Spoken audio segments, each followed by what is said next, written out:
In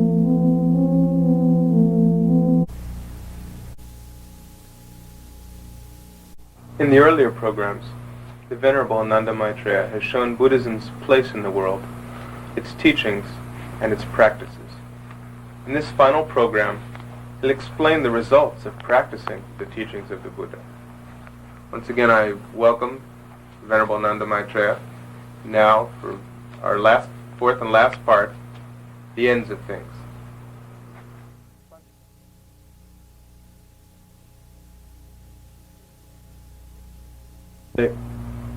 We've heard that, according to Buddhism, there's no eternal soul in man, but they say man is reborn according to his good or bad deeds done here. Now, if there's no soul or self that passes from here to the next life, how can rebirth take place? Yes. Well, the Lord Buddha said, there is no atta in man. By atta, he meant what other people believe. That is, some unchanging core, which is static, which is existing forever in man's mind or in man's life. So, the word atta has been translated into English as self or soul. Buddha denied that the existence of such a thing in human life, in man or in any being, either in man or the so-called gods or anybody, because from our experience we can see there is change everywhere. Even scientifically, everything is subject to change in the world. All things in the world are conditioned. The things which condition them also are subject to change. Therefore, the things conditioned by them also are subject to change. So there is change everywhere in the world. Among animated beings or inanimated beings, everywhere there is change. So what we call man is a stream of changings. If we carefully examine, we know we have a body and we have a mind. From our experience, we see we have a mind and we have a body. This body, we know it is every time it is changing. One time we were children in our physical body, but now it is not the same body, not any other body. It is the process. It is the stream of body we have now. So, what we call body is a process of some material states or a stream of material states. They rise in volumes in physical body. Every time they are subject to change. Process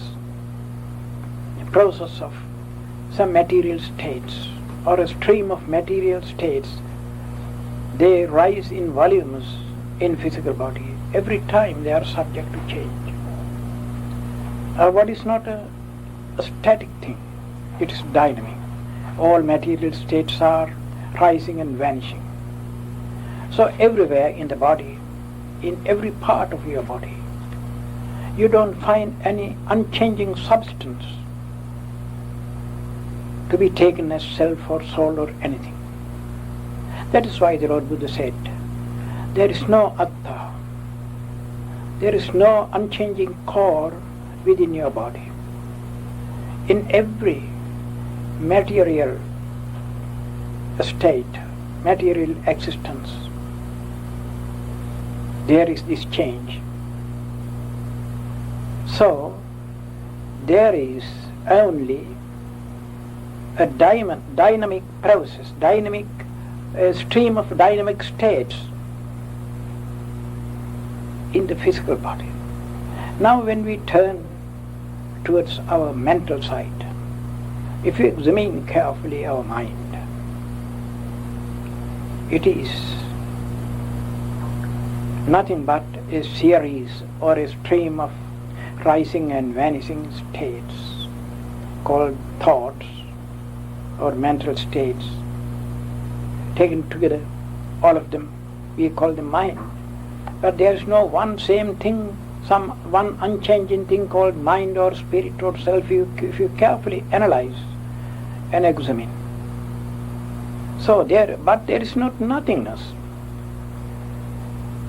When we state that there is no soul or self or unchanging core, if you mistake our statement for that there is nothingness, then it is wrong.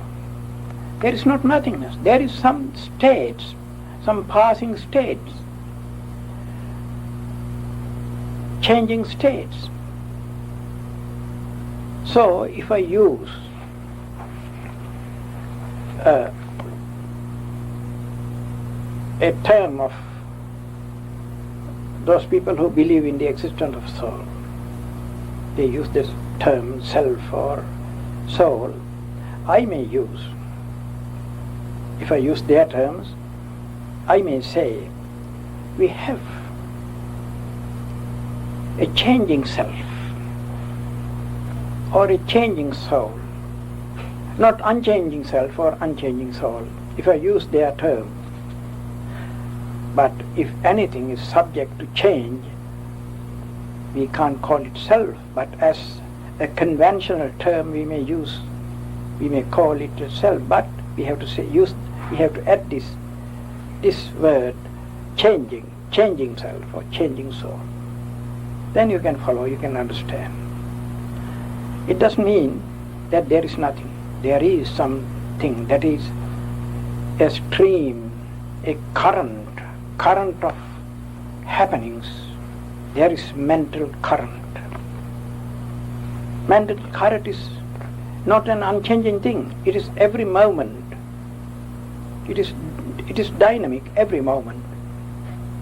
Active and dynamic. Such a dynamic stream, dynamic process of states is there. It doesn't mean that there is nothing. There is a stream of changing states. That is what we mean by that there is no soul or self. Now, let us take the case of a cinema picture. When we see a cinema picture, we see a man running. But actually there is no one picture. It is a series of pictures reflected on the screen. Series of pictures, coming and passing. According to certain order, they come and pass. Therefore you see as one same man running there. If you examine carefully, you see it is not one same picture. It is a series. It is a stream of pictures successively passing in a certain order. We don't say there is nothing, but we say at the same time there is a changing process of pictures, not the same thing. There is a stream of states, a stream of pictures, not one same picture. Similarly, we say there is a stream of happenings, mental and physical. At the death, the mental side, the mental current, these mental states flow, this mental stream flow from this physical body to another physical body,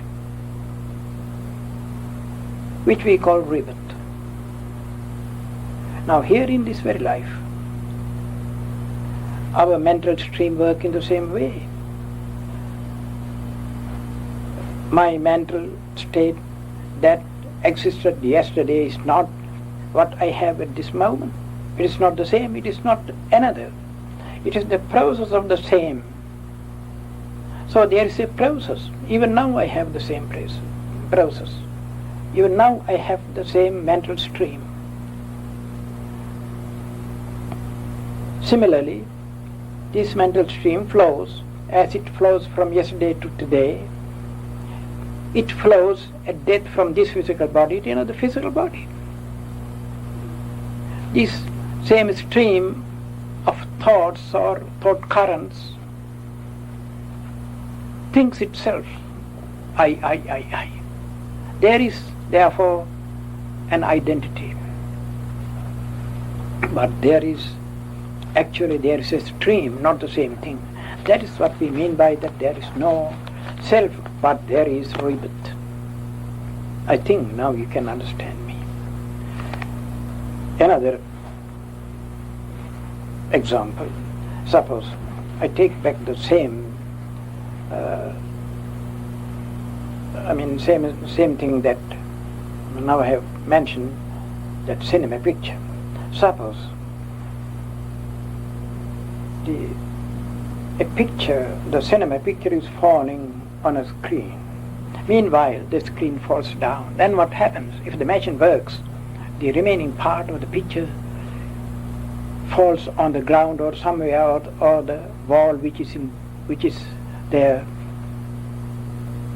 Similarly, our thought currents passes, thought stream flows on this physical frame.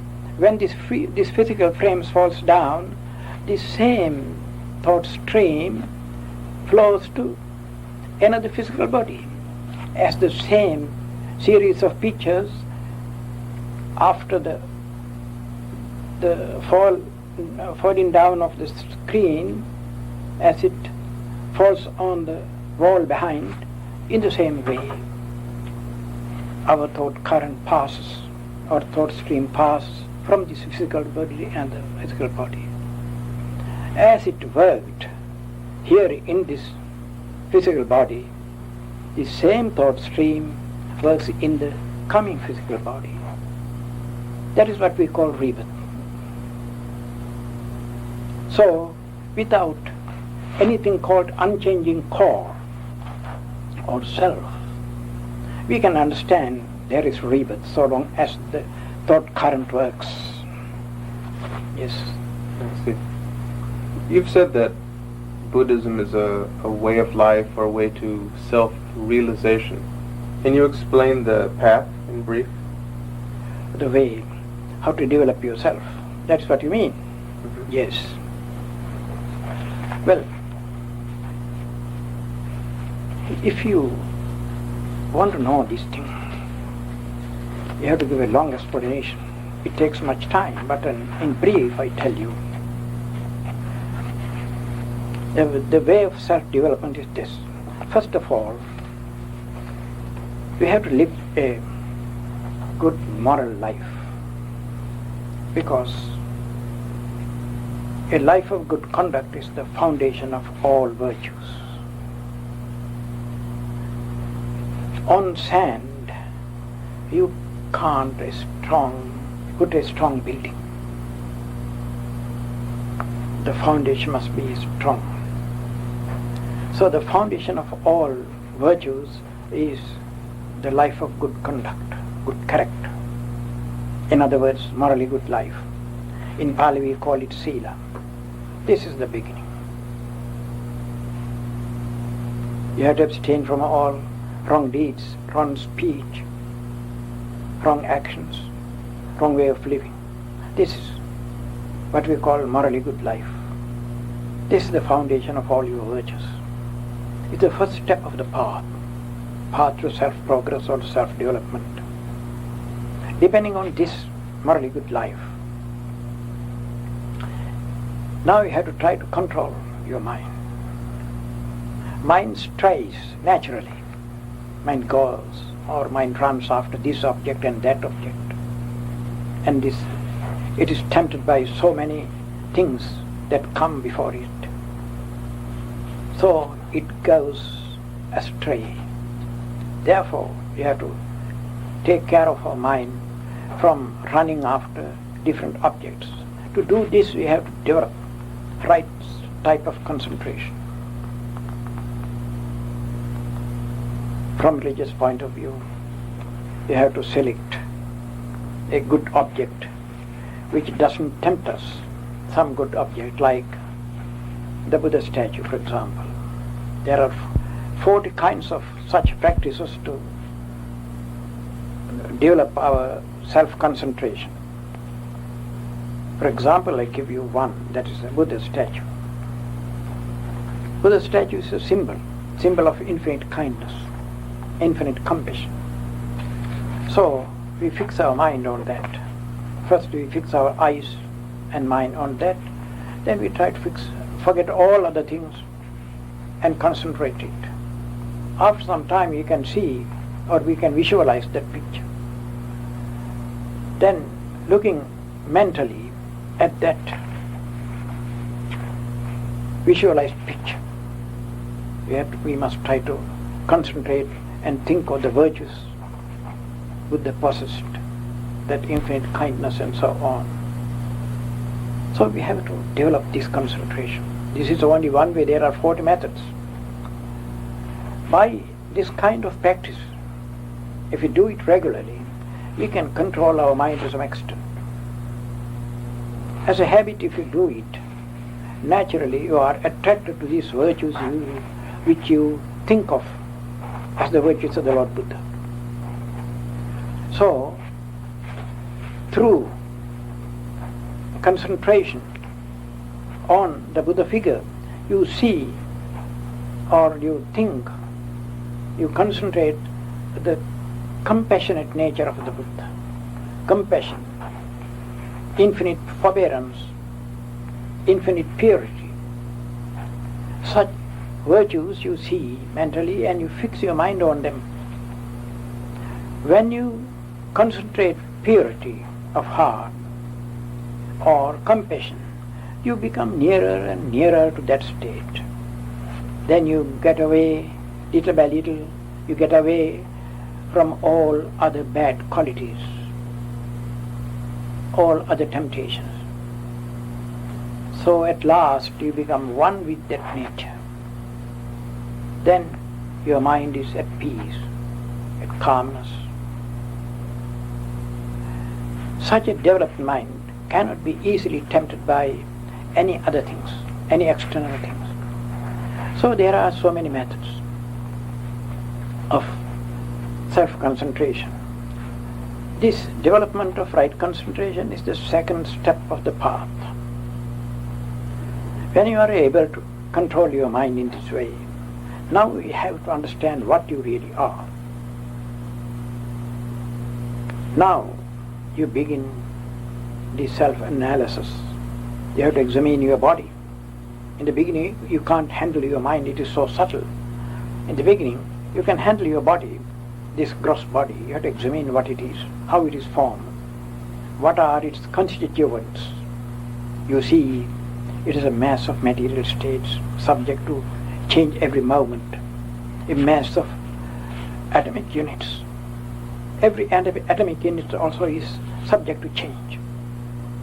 So the whole body is a changing states, a mass of changing states. There is nothing to be taken as mine or I. 5 minutes ago, we say, or I say that I, with regard to my body. I call it my body or I. But at this moment, the very same body is not there. Now is the process of the stream of material, volumes of matters, they are coming and going in my body. It is not the very same body now. After 5 minutes, so quickly and so fast, the material states called body rise and vanish. It is not the same thing in two consecutive moments. So you have to examine your body in this way. Then you will see at last, when you continue to analyze in this way and to try to understand what your body is, At last you understand that this physical body is nothing but a process of material states. You understand the nature of body. You are convinced because from your experience, not believing a theory, but from your experience, by means of your own examination, your own self-analysis, you find your body is changing, a mass of changing state. Then you come to your mind. You have to examine your mind. You have to be mindful, watchful, full of awareness to see what and how your mind works, the so-called mind. Then, if you are mindful enough and watchful enough, you will see thoughts rise and pass away, depending on the objects. Without an object, a thought doesn't rise. When a visible object comes before your eye organ, the seeing consciousness arises there. When a sound enters your ear organ or touches your ear organ, at once the hearing consciousness arises there. Similarly, different types of consciousness, different types of thought are rising and vanishing. So you have to be very careful and watchful of these happenings within you. This is called the development of insight. Vipassana bhavana we call it. So when we go on examining, investigating your inner nature in this way, at last everything with regard to your mind will be evident, very clear, and your mind's eye will open perfectly to see the exact nature of your body and mind, and it will see what you really are. Whenever your mind sees perfectly well, mind's eye is developed enough to see the exact nature of your life,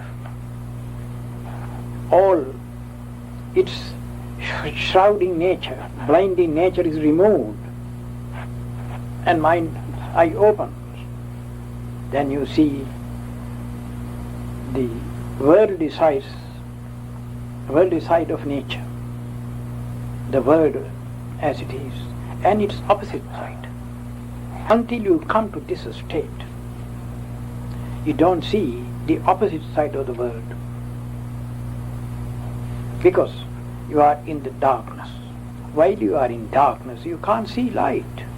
Light is far away from from darkness.